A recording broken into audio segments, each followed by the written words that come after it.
ရှင်။ကျမရဲ့နာမည်ကတော့ဂျူလီယာတွေ့ပါတယ်။အသက်ကတော့20နှစ်ရှိပါပြီ။ကျမကတော့စင်ကာပူမြို့ကိုကိုစားပြုလာတဲ့ရှူတိုင်းနဲ့အလားတူကိုဖြစ်ပါတယ်ရှင်။ကျမတို့ရဲ့စင်ကာပူမြို့လေးဟာဆိုရင်နိုင်ငံတော်ပြကချင်ပြည်နယ်ရဲ့ပြပြပြီးတောင်တန်းတွေဝင်ရကြတဲ့စင်ကာပူမြို့လေးဖြစ်ပါတယ်ရှင်။စင်ကာပူဆိုတာကချင်ဘာသာစကားနဲ့ည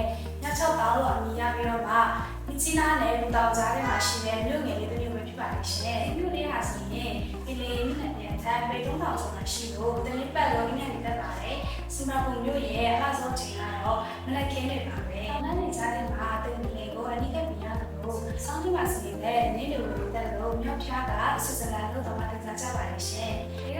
ဂျင်းဘောလူမျိုးတွေရဲ့ရိုးသားဖြစ်စင်တဲ့တလေးနဲ့တပ်ပါတယ်တပ်ဖို့ရှုခင်းနေတာတကယ်မိုက်တဲ့ရှိလို့ဆက်ပါမယ်။ဒီလိုအင်းရလာပါလေစင်ကာပူမြို့ကိုကိုစားပြုခွင့်ရတဲ့ဂျာဘူးမိပါတယ်ရှင်။ကျမရဲ့ဒီ Miss Grand Case တွေရှာဖို့ဆက်လာအားပေးကြပါမယ်ရှင်။